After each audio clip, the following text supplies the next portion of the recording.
Hi, Trudy. Hi there, Darryl. Hi, nice to see you. Yeah, good to see you, and thank you for being part of our conference today. We're going to be talking about sex, so that'll be good. My favorite topic, I might just say. Yeah, I hope it's everyone's favorite topic, at least for the next hour or so. Can you tell everyone what you do and where you do it?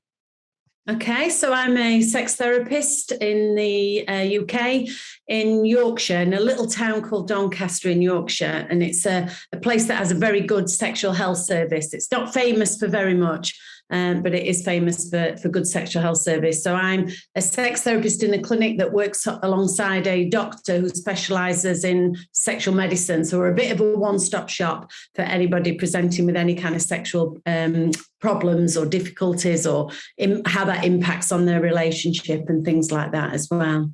So let's get the top of the head kind of thing out of the way. What does a sex therapist do? I mean, do you have sex with your clients, or what do you do?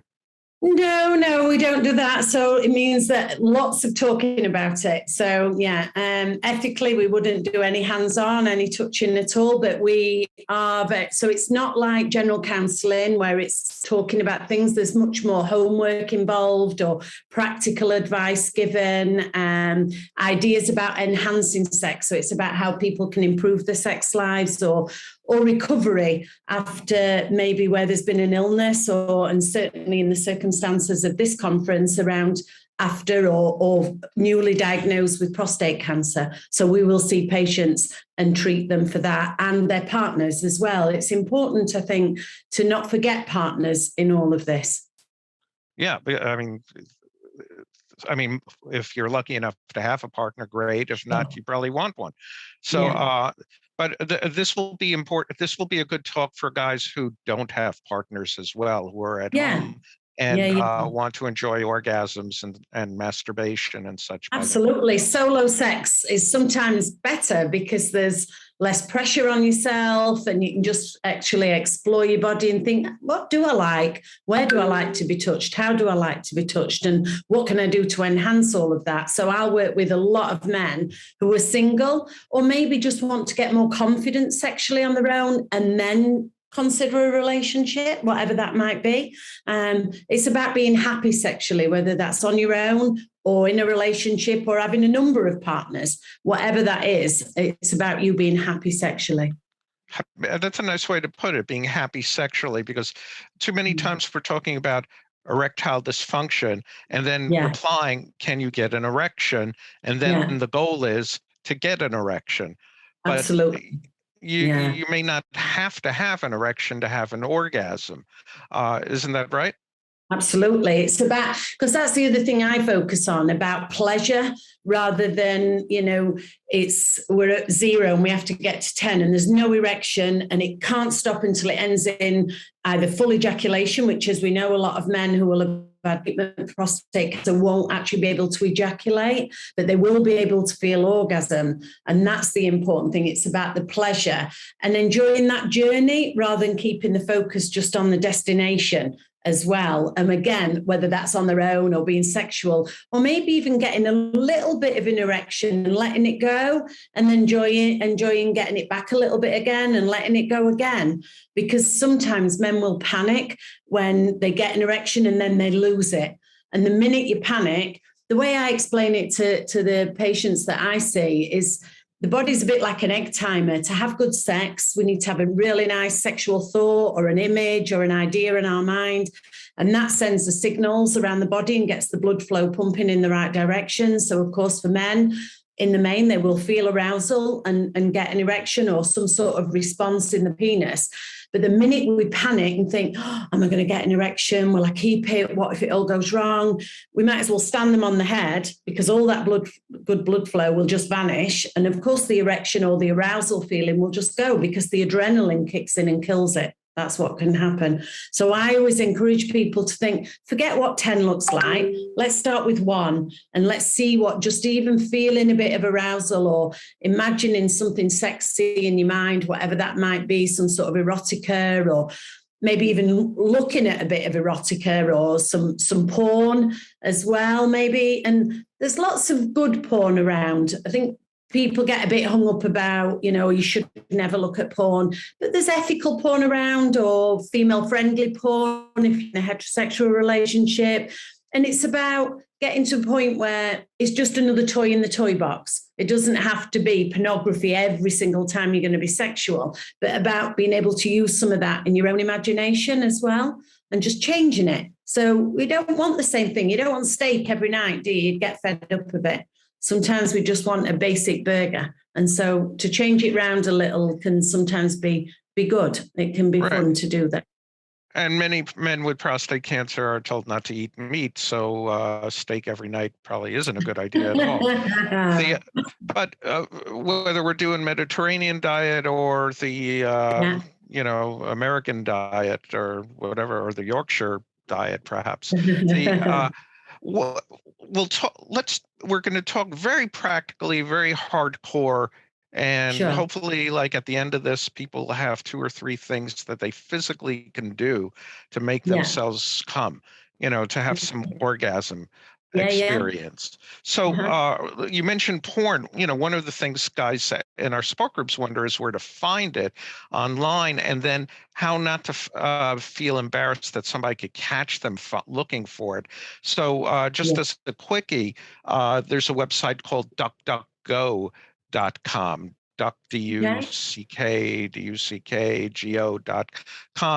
that hides your search history and everything, and it's just Google. Yeah. Okay. So for your patients, for our community at Malecare, DuckDuckGo, and we have no financial interest in it or whatever, but it's a good place to search for stuff. No matter what your fantasy is, whether it's pumpkins or huge penises or pie queens or whatever, there's the place to search. So many men in our audience watching this, many of the partners are wondering, our guy can't get it up. I mean, he doesn't like the injections. He doesn't like the PD-5 inhibitors, the Viagra and Cialis and all that. Sure. What should he be doing physically? I mean, can he touch himself in a way that he can't imagine? I mean, what do you tell people? What do you tell people to do?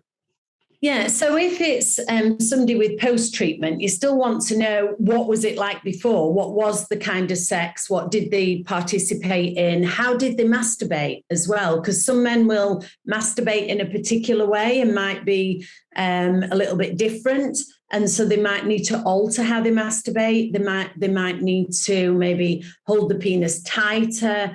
It's finding out. So let's imagine this is the penis, is that it might be the head of the penis is more sensitive, or lower down the shaft where maybe he holds it tight with one hand and masturbates with the other.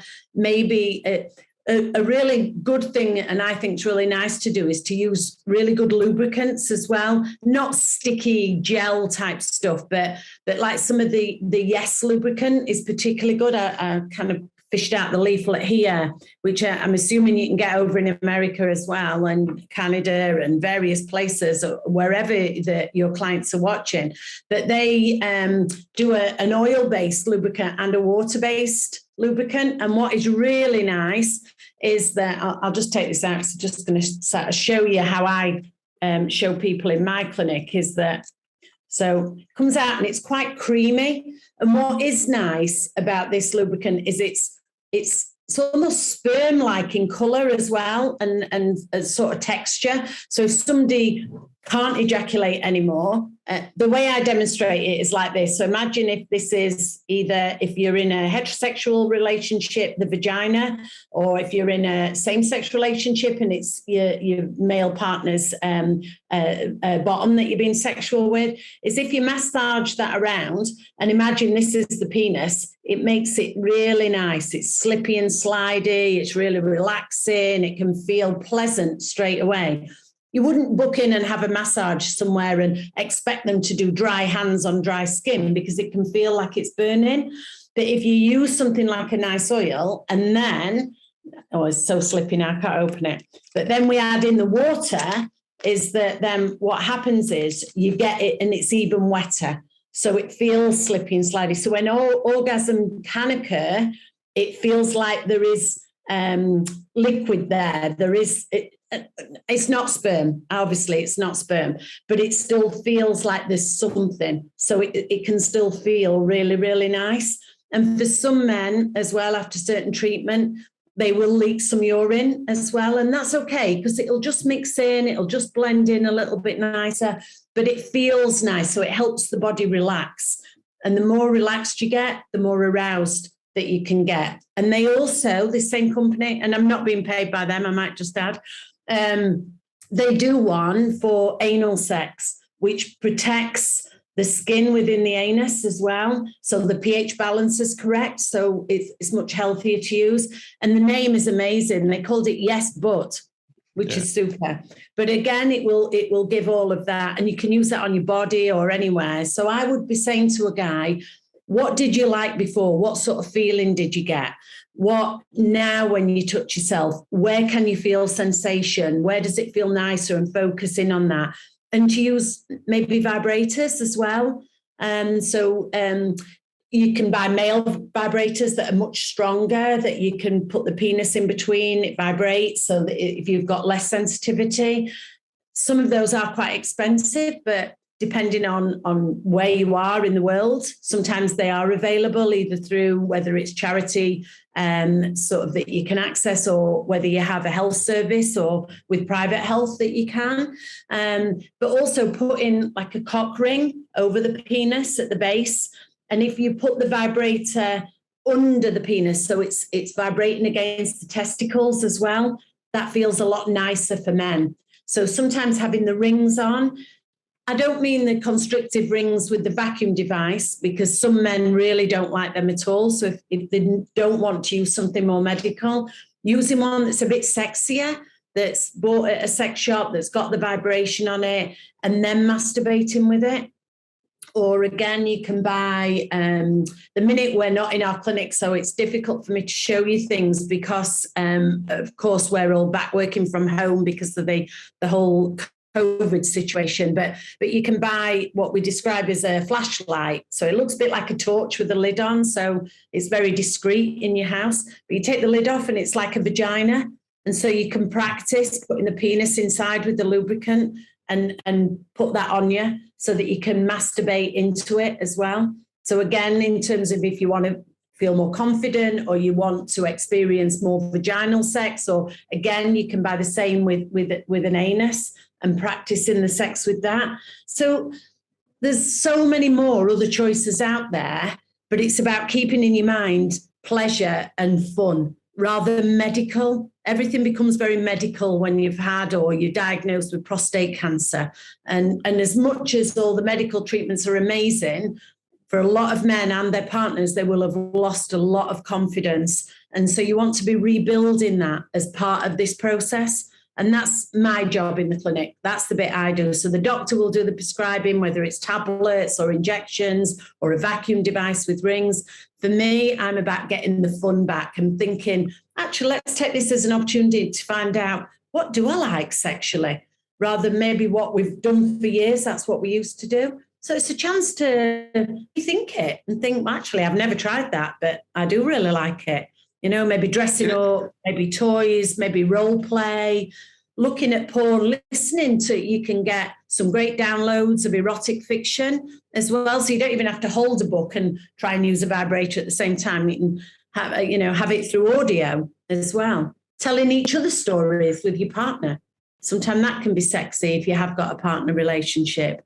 So there's all sorts of different things you can do. It's about enhancing it and letting yourself think, what does turn me on? What might turn me on? Let me try some of those things and see. So when you're looking at maybe porn, it is important that you keep that safe and that you don't drift into sites that are going to be, illegal or looking at inappropriate things. But there's some good adult pornography sites. There's lots of free. Pornhub, it's a free porn site. But like I say, it's one toy in the toy box.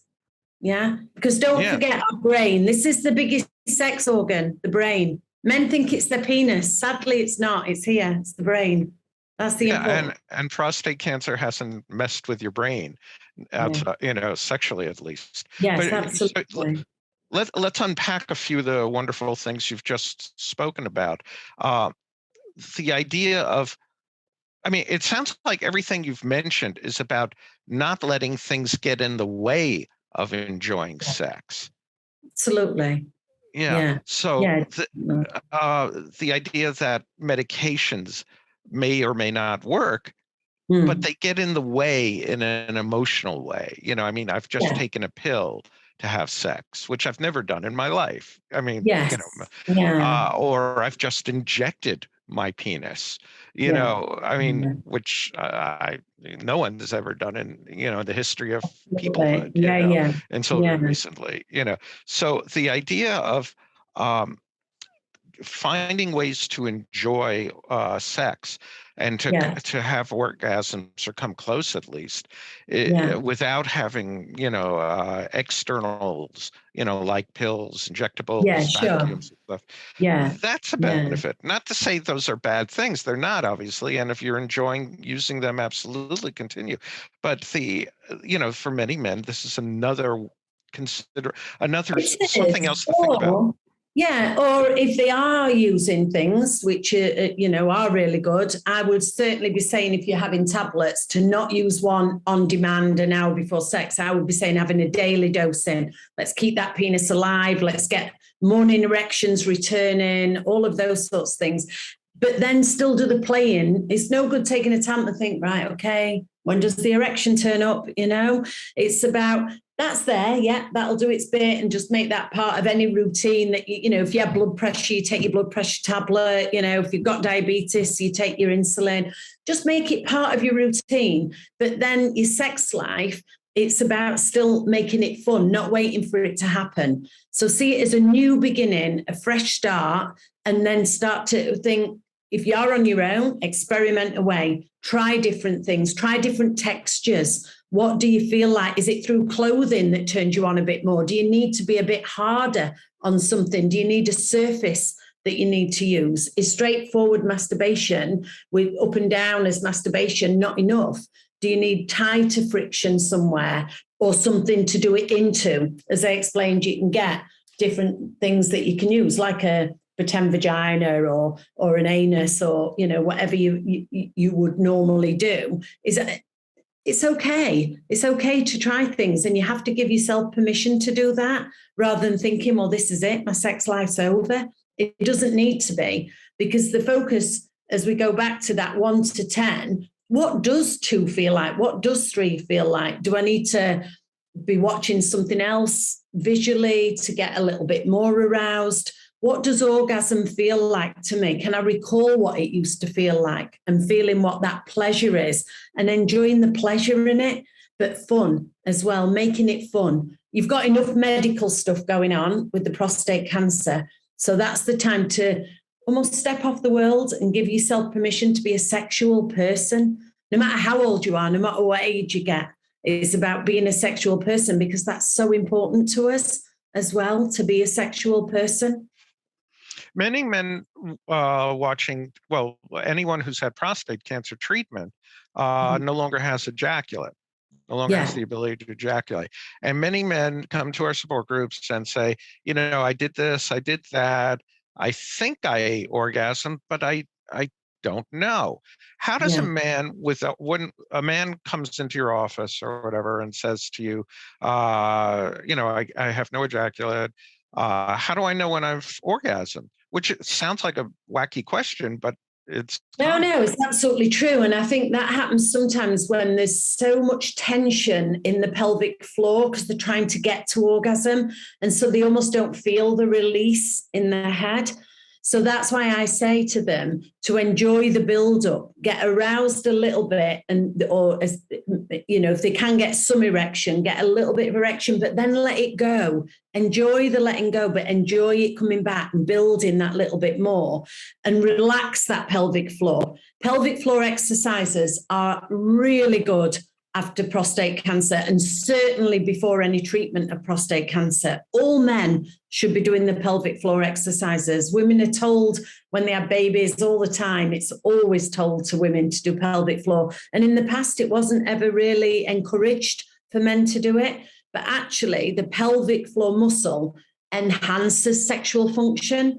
So the stronger that muscle is, which is obviously, often impacted on all of the treatments for prostate cancer, will affect the pelvic floor muscle. So if they are able to orgasm, it can feel weak, as well, as though, gosh, yeah, did that happen? I felt a bit of something and it was pleasant, but not like it was. So if you can do that pelvic floor as well, the idea is that you start to get a stronger feeling as well, because the muscle, the strength in the muscle is what helps that orgasm to feel better. And for men, when they could ejaculate, is what forces the ejaculation, that gives the power to that ejaculation, but most of all enhances the feeling. So rather than trying to masturbate and forcing to get to the orgasm, it's enjoying the build up and letting go, and then build up a bit more and let go and build up a bit more, almost in a tantric way. You will get a much stronger feeling, because then the feeling is in your head that you're achieving. We know that men who, for whatever reason, have ended up paralyzed, let's say from the waist down, can feel orgasm.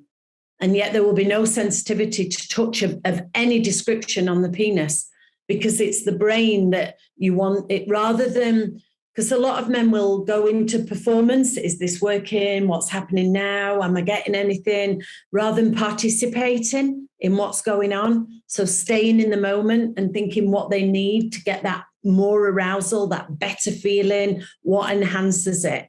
And that is what will give them a better feeling on orgasm. So relaxing the pelvic floor, tensing the pelvic floor, relaxing and tensing out of sex, but then using that a little bit more during the sexual activity, whether that's on their own or with their partner. And sometimes as well, even like I say, with using lubricants and things like that, because you've got that wetness on orgasm, sometimes adding more lubricant near the end as you're getting more aroused, adding some more so you can feel some sort of fluid going on around it, can possibly also enhance that. Or if there's oral sex as well, because then with oral sex, if your partner is giving you oral sex, and on the moment of orgasm, they can feel as though they were ejaculating into the partner's mouth as well. Or if the partner, lots of people, and if you do oral, in my opinion, if you do oral sex good, there should be lots of moisture, hand movements going on, so that, it's almost like eating an ice cream on a red hot day, So if you kind of see it more as an activity like that, you're going to have lots of wetness going on. So it won't feel dry orgasm for him. If he's able to have the feeling of orgasm, the wetness from the partner's mouth can enhance that feeling because of the fluid that's going on and the wetness. And of course, is in his partner's mouth. So it enhances the feeling. This idea of sensation beyond the penis, let's say, yes, is important. Yeah. Can you talk a bit about sensations like spanking or pain or temperature changes as a way to enhance orgasm, even when you don't have an erection? And again, that would be part of experimenting. Somebody may never have played with maybe textures or food or like you said, games. Even somebody, and again, you want permission, and it's an agreement, and no, it's not about controlling, but maybe being tied up or blindfolded, so it enhances other sensation. And lots of times men forget about their breasts. Women, it's kind of a natural thing that breasts are touched during sex, but quite often it's not for men. Or, so tweaking nipples, pressing hard on the breast, scratching around the chest, maybe more kisses around the neck. We all know erogenous zones are in different parts of our body, maybe just gently, but running hands through the hair, maybe a bit of tugging. You have to kind of have a go at these things. And some men will say, oh gosh, I really thought I'd enjoy a blindfold, but I hated it. And for other men, they'll say, oh, I wish I'd found that a long time ago. That was fantastic. Maybe playing with food, cream, squirty cream. Again, you do oral sex with squirty cream, it suddenly looks a lot like sperm going on, So it's encouraging flavors, tastes, as you said, ice cubes, dripping. There is some really nice kind of candles around that you can get that as they burn down a little bit, they produce an oil rather than just wax. you have to be quite careful because it does get quite hot, but you can pour that onto your partner's body and use it as a massage oil as well. So even just using things like that, like heat and then cold and tasting, playing a game with food, sitting naked together across each other's lap, feeding each other, putting food onto body. It's playful, it's fun, taking a shower together, again, touching each other with soapy suds and washing each other's parts of the body, getting into different places. So sometimes sensual activity as well can lead to better sex. Foreplay doesn't all have to be kind of breasts and bottoms and penises and vaginas going on. It can be other parts of the body, and it can be playful, so that by the time you get to more sexual things, on that scale of 0 to 10, you're already at 3, 4, or maybe 5. So you're keen to progress rather than, right, okay, we've not had sex for quite a while and really we perhaps should try again. You're kind of dragging it from somewhere rather than you've had fun all day and you've done some great stuff together. Maybe you've played around, danced in your kitchen, or maybe you're getting it on your table rather than in the bed. Sometime a different place can set that scene differently. Getting naked on your sofa, shut your curtains, get all the lights off, do it in the dark for a change. You don't have to have lights on, or maybe have the lights on for a change because you've always done it in the dark. But it's communication is key. So if you are with a partner, it's talking about those things and acknowledging how your partner feels and what they might need, what their needs are as well. And again, what toys feel comfortable. So maybe if your partner enjoys penetrative sex and you're not able to do that for whatever reason, maybe they can use dildos or strap-on where you are still able to do penetration, but then you get pleasure back in a different way. It's what works for you that's the most important thing. Yeah, and it's experimenting and giving each other that permission to experiment and agree that if it didn't work out so good, it's okay. What's the next thing on our list? Let's just try a few different things. And if they can get access to a sex therapist, all the better, because that person can help guide them or give them ideas or allow the space to get that feedback so that they can talk about those things as well with one another in a safe place. So it doesn't get into upset or arguments as well. Mm-hmm. So this is all great for people who enjoy foreplay or have a history of enjoying foreplay, but there's a large group of people who just sort of rapidly deploy and get it on. They'll tell their partner, you want to have sex, and 15 minutes later they're back to where they were.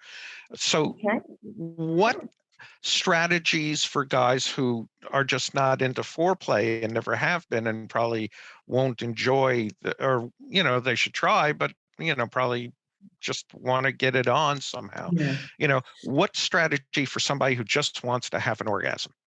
Okay, so if somebody just wants to have an orgasm, let's say they're on their own, then it's finding out what is now going to turn you on that maybe what used to turn you on doesn't anymore. And that might mean erotica of some description, a visual of some description, or whether it's pornography at whatever level, or maybe it is a specific kink or fetish, but you've got to work out what that's going to be. So until you experiment with some things, you're not going to know, because if before it was saying to his partner, okay, do you fancy a quickie? And he can't do a quickie anymore, what is going to be the equivalent now? And maybe that is oral sex. Maybe that is what it is, and maybe his partner's in agreement and will be able to do that.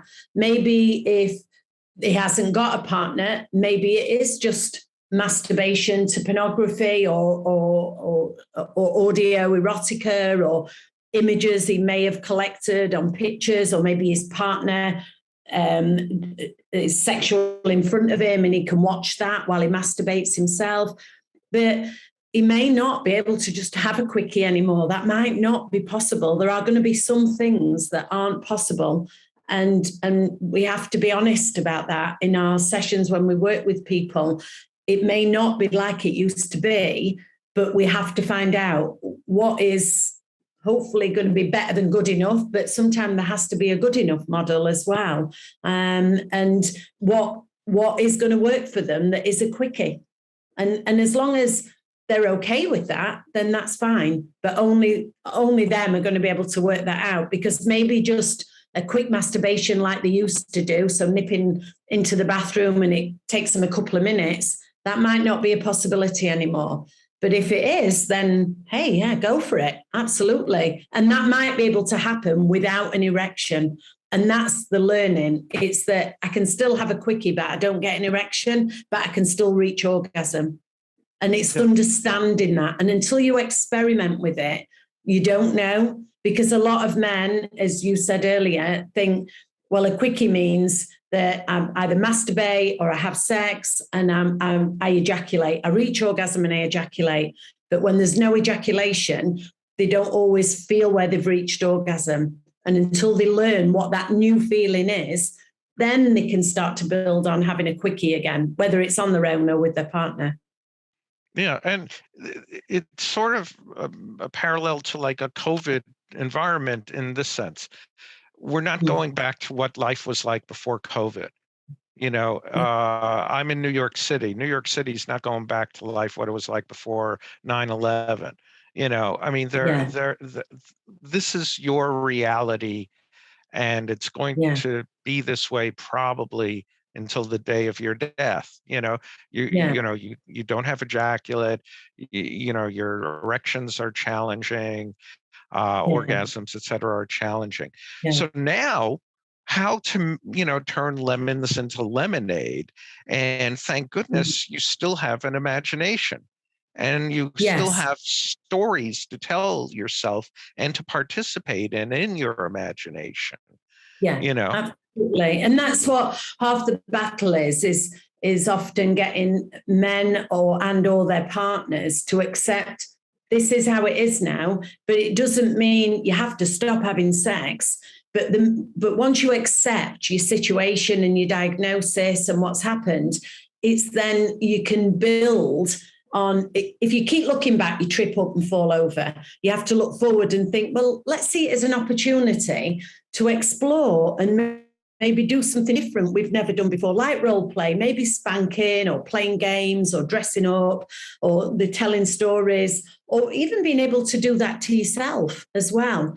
So, somebody may never have watched anything erotic before or read anything erotic or have never needed to have a blindfold or use lubricants or, they've never needed anything. And that's a hard hit when that happens. But once you can overcome that hurdle and focus on actually what gives me pleasure now, rather than what did give me pleasure, you're halfway there, because you can build on that more and more. Because once you experience something that feels nice and you think, actually, I can still feel orgasm. I wonder if I try this, then maybe I can with that as well. And then that gives you confidence. If maybe you just want solo sex for the rest of your life, and there's nothing wrong with that. But then you can experiment with your partner. I always encourage the guys to experiment on their own first so that they get more confident and then start to introduce the partner. So even if I get somebody pre-diagnosis, we'll want them on a vacuum device to get that exercise going, to keep the penis alive daily, to dial-a-fill so that, again, that blood flow's going. Pelvic floor exercises as well, crucial, as I've said.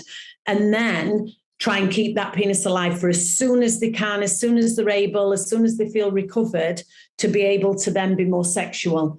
The more success you have beforehand, the more you're keeping everything working beforehand, the better chance you've got of recovery afterwards. And I see a lot of men that have done that and maybe then start with injection therapy or vacuum devices with rings, but then can quickly just go to tablets because they've been doing all the homework. And honestly, guys, whoever is listening out there, I can't stress enough the importance of that pelvic floor and keeping that imagination, keep those sexual thoughts alive. Be that actor in the film, the producer, the director, the editor, you can be anybody you want in that movie. And the more you can see yourself doing some of those things, the more likely it is that potentially some of those things are able to happen when you're fit and well enough to be able to then put those into practice. If we never think about it, or we think of failing, if we haven't ridden a bike for a long time and we think, oh my goodness, I better fall off. Well, yeah, you're going to wobble and you're going to fall off. If all of your image throughout it is, I'm determined to keep my sex life alive, I want to be able to come still, I want to be able to experience orgasm, I still want to be able to have sex, I still want to play, and I still want to experiment, I want to use toys, or I want to watch movies, all of that. If you can keep that alive in that imagination throughout your treatment, because there will be times where you feel like you're never ever going to ever think about it again. But if you can keep it there, it's more likely as soon as you can, you'll start to play again with it. Yeah, it's your best friend and you want to see him again, Yeah, and the movie thing, it's not just director and or whatever, but to actually be the character in the movie that you enjoy. Absolutely. And we're not talking about like, Gone with the Wind or The Godfather. We're talking Definitely about, not. whatever weird kind of movie you happen to enjoy. And it doesn't have to be weird. It could be playful or cartoons or whatever. Exactly. Yeah. But, and the power thing is important to understand, like, if you felt like you were the man in charge and, you were the dominant partner, and now you're submissive, being submissive is, I know from like the 80,000 plus people that attend our support groups, that whether any of them admit it or not, and most of them will tell me privately and tell their support group leaders privately or share, the submission is sort of more likely to be enjoyable than dominance for most prostate cancer patients. And I would definitely agree with you there. I think the thing I hear men say is that they don't feel like a man anymore. So that is a worry when they are saying things like that. But if you can manage to get them to turn it around, because if they constantly strive to be the dominant role and they're not getting and maintaining an erection, they'll feel like they're failing all the time. Whereas actually, if you can just, even if they just do it the once, take on that submissive role and see where it takes them, then however they do it can still feel like a man. They're still having sex. They're still, if they are able to get as far as any kind of penetration, they can still, and it can feel like penetration, with different things. Sometimes even just rubbing the penis, if there's enough lubricant between somebody's thighs, it can still feel very similar to penetration. Between breasts as well. I have some men that if they're in a heterosexual relationship, the female will squeeze a breast together and they will use lots of lubricant and he can rub in between, and he feels like maybe when he does orgasm, and especially if she's able to move from being between the breasts to oral sex, he'll feel like he's ejaculating into her mouth as well. So even though that's quite a submissive position in terms of how she is, it'll soon change round where he's then submissive as he does that as well. So it's changing some of it slightly, but they've got to adapt. They've got to make them changes. And rather than maybe not being accepting of that, if they're not accepting of it, they're missing out. They're going to miss out on what could be really good sex, maybe better sex in some ways than they had before, because people get in a rut, as we've said, haven't they, with sex? They go back to the old, usual that they do, and they've not experimented. And quite often, even without illness, people do imagine doing different things and maybe don't say it to their partner or don't even acknowledge it to themselves. Fantasy is a really healthy thing. As long as it's not causing harm to another person. In fact, that's exactly why we've got fantasy. So fantasize about anything at all that's going to make us feel good. So attempting to be more submissive, you have to try it. It's like anything, isn't it? It's no good saying you don't like something if you've never give it a go, and you have to give it a few goes before you're absolutely sure.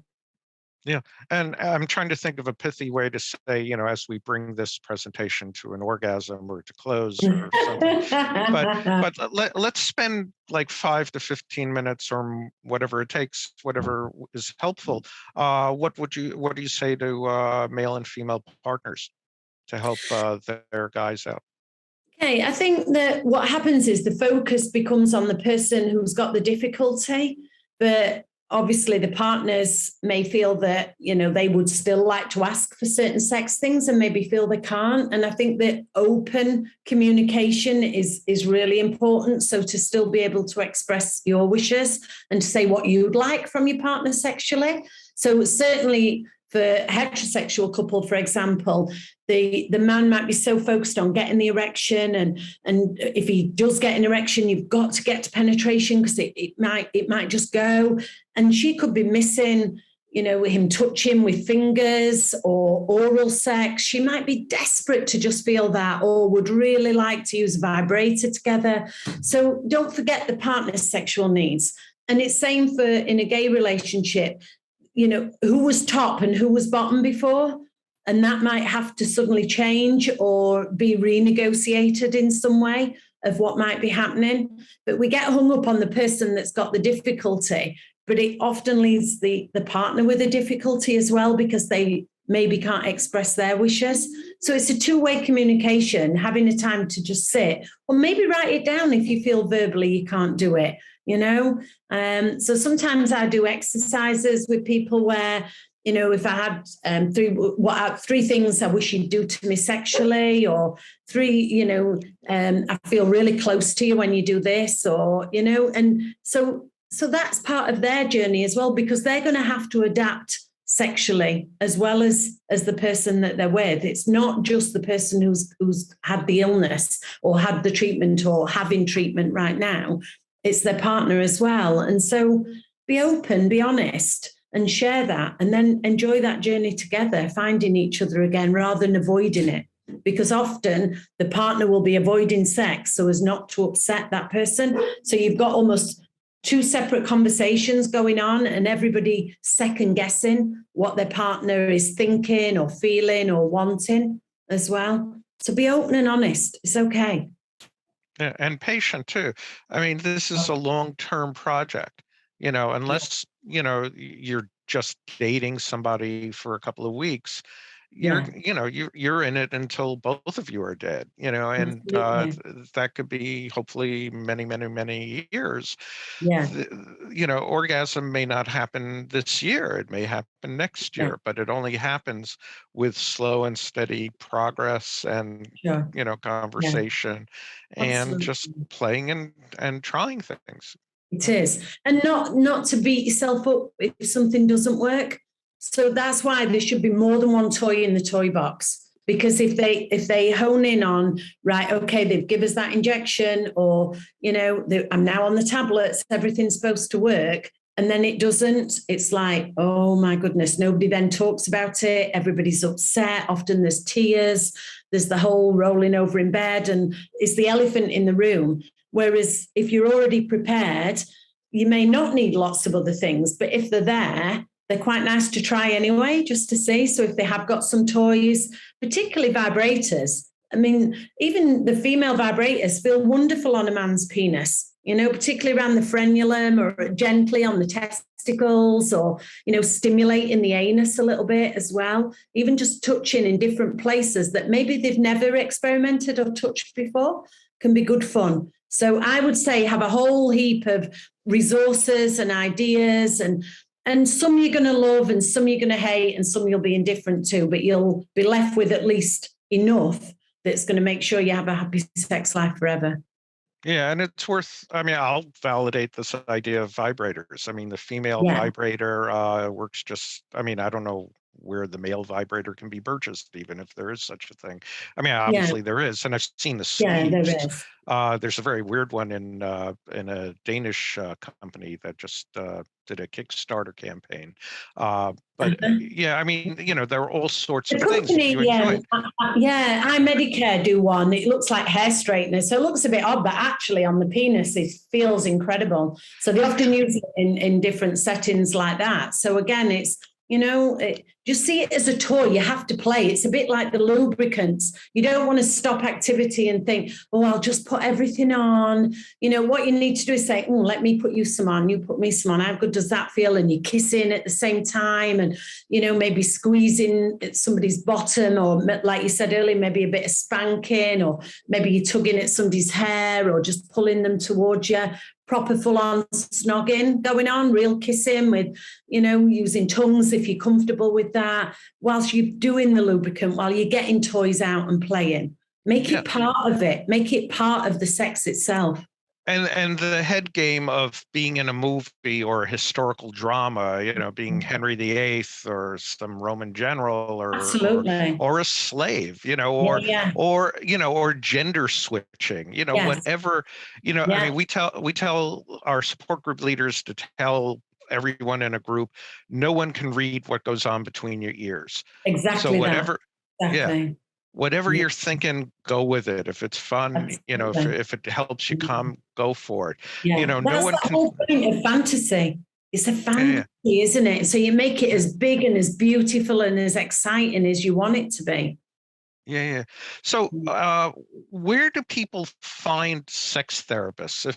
If you've enticed people to find somebody in your profession, how do they even know where to look, or who is a sex therapist?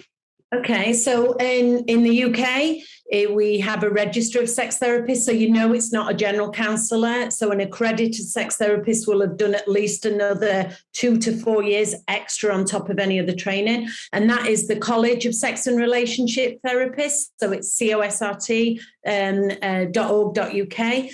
In other countries, sometimes you just put in accredited sex therapists, so that you're making sure that it's somebody legitimate, and you want to check that they are with a registered body, not somebody who, unless that is what you want, of course, where it's somebody who's hands-on, because there are sex coaches out there.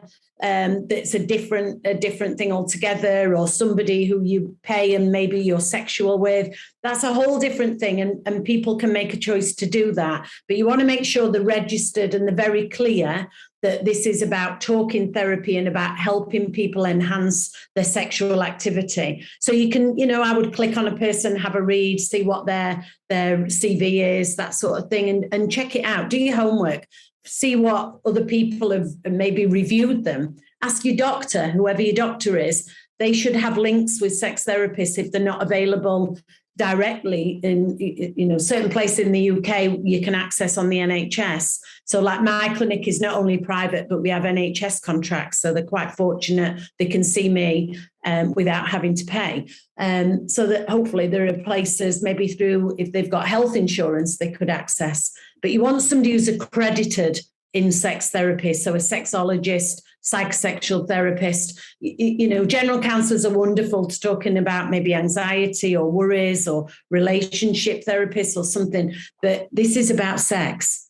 And if that's the bit they want to focus on, you want somebody who's got the skills and the expertise who can guide you through that, and you feel comfortable to talk to them about it.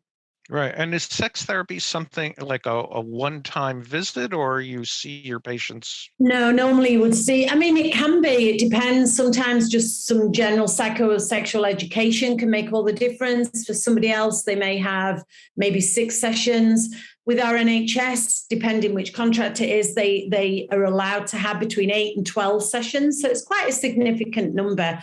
Sometimes you might have 2 or 3 sessions close together, and then maybe a bit of a gap, and see how you get on with the homework that's given. And I always give my patients a nice goodie bag with lots of nice things in like this to take home and try as well. And lots of nice instructions. So they've got some guidance as well. So I maybe give written information so that they've got a guide, and then them two are on, if either the person on their own, they know what they're going away to do, or if they're a couple, how they can work on that together, and then to come back and reflect on what worked, and then add a little bit more in, or add something different as well. And then you might have a gap. Maybe you go a month and then you have another visit. Maybe you go 3 months and you just think, we've got a bit stuck again. So it varies. The client themselves can make that decision alongside the therapist that they work with. Yeah, and let me give voice to a complaint that I, as the leader of an organization that's, like respected and international and this and that, that urologists, radiation oncologists, medical oncologists, if a patient goes and asks for a sex therapist referral, there'll be a dumbfounded look 99 out of 100 times. It's a Wow. crime. At best, they'll get a referral to a psychologist or social worker who may or may not have a skill set, probably Wow. totally unlikely that they would. The idea that shared decision making and things around prostate cancer rarely include quality of life interventions is a crime in and of itself that Malecare as an organization is trying to fix. Yeah. One of the things we're hoping to do, perhaps by mid 2022 or earlier, is to have a directory of sex therapists that we Yeah. feel are savvy to prostate cancer needs Yeah. and the unique challenges that prostate cancer treatment creates for men. Yeah. I mean, there are reasons urologists and such don't make referrals because they don't want to admit that this is, an issue. I mean, it's like Yeah. my treatment Yeah. caused your pain and, Yeah. I kept you alive, but you want to enjoy life, and we're working very hard to Yeah. fix that. And that's why it should be discussed before treatment. Yeah. So in the UK, not every urologist sadly will do it, but a lot will mention the fact it could cause a sexual problem. And so any patients in advance of having treatment, we always say with urologists, make sure you talk to them about it.